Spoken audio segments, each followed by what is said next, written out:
Kia Seltos pala tayo ngayon, kabayan. Kabayan, yung ginagawa pala natin ngayon kabayan, Kia Seltos. So likuran, bago yung trunk niya kabayan ha, yung panel niya. Bago yan, tapos yung bumper, yung lower bumper. Yung kuha kasi nga kabayan, parang kuha na dito siya kabayan, parang CRV, Honda CRV sa Rabcat. Yung kabilang bumper na yan, pwede tanggalin mo lang yung kabilaan. Pero blending yan sa kabayan ha, para sigurado yung pintura. So tingnan natin kung magkano yung tailgate ng Kia Seltos. Kasi maraming bago to sa kabayan, pati yung mga T-light bago. Yung kuan lang pinakamahal yun eh, 1.6 sa kabayan, Canadian dollar siya. Ito, Kwasong Duhayong. So 1.6. So nasa kwanto siya kabayan, 1.6, 1.5, mga 40, 60, mga 61, mga 70,000 sa piso kabayan. Yung ayon na okay. So, maraming salamat kabayan. Pero maraming bago yan sa kabayan ha. Maraming bago sa kabayan ha. Yung mga emblem niya no. 1, 2, 3, 4, 5, 6, 7 8, 9, 10, 11, 12. So ang nabayaran lahat ng insurance nasa kasama na yung mga bagong pisa. So 6.8. So 200, 240, 200. Sus mga nasa 200. Kulang-kulang 300. Kulang-kulang 300 kabayan. Kabayan, kabayan, ang pagtanggal naman ng Kia Seltos kabayan ng T-line, saglit na to sa kabayan ha. Kasi natanggal ko ng tornilyo dito, palupaluin mo lang ganon, tapos sabay hila, ipakita ko sa inyo. Kasi pag magtanggal tayo ng bumper kabayan, kailangan tanggalin natin yung T-light. Kasi mayroong kuwan dito, clip. Kuwan yan siya sa Hyundai, saka sa Kia. Pakita ko sa inyo.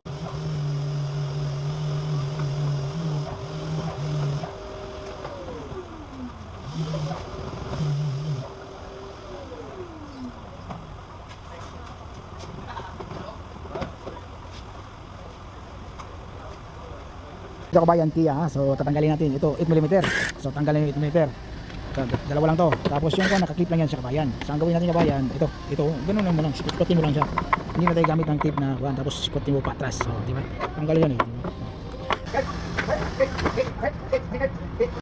Kabayan, Hyundai Tucson to sa kabayan, 2025 model. So paano tanggalin to sa kabayan? Kasi ito hindi to kailangan tanggalin to sa kabayan kasi yung bumper palitan natin ng bago to.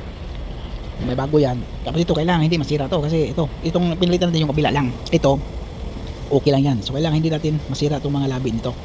So pagtanggal ito kasi mahigpit yung clip nito eh, pag Hyundai kabayan, Hyundai, Kia, mahigpit yung T-light niyan. So yan, natanggal na yung bolt. So ang gawin mo, ganun mo lang siya dito, ingatan mo lang yan kung magalaw-galaw eh.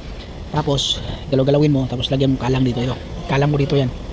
Ingatan mo yung hindi masira yung labi, pero yung labi ng T-light dito matibay ito, walang problema to. So pakita ko sa inyo ha, yung matibay yan kabayan, kabilan, tanggal na, pakita ko sa inyo.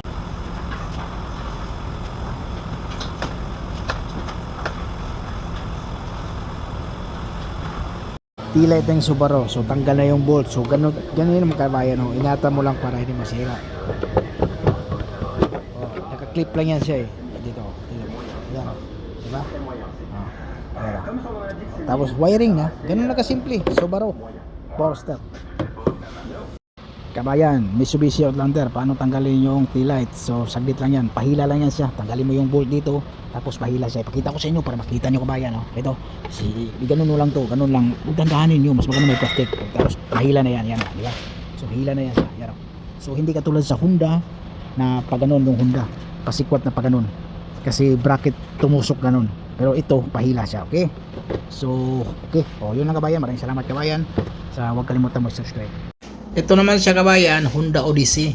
So mga Honda kabayan, ganito. So kailangan sikwatin mo yung sa may panel niya kasi hindi mo pwede hilahin yan kasi may nakakuan kasi kabayan eh, yung nakalock yan siya sa gilid. Sikwatin mo muna bago mo hilahin.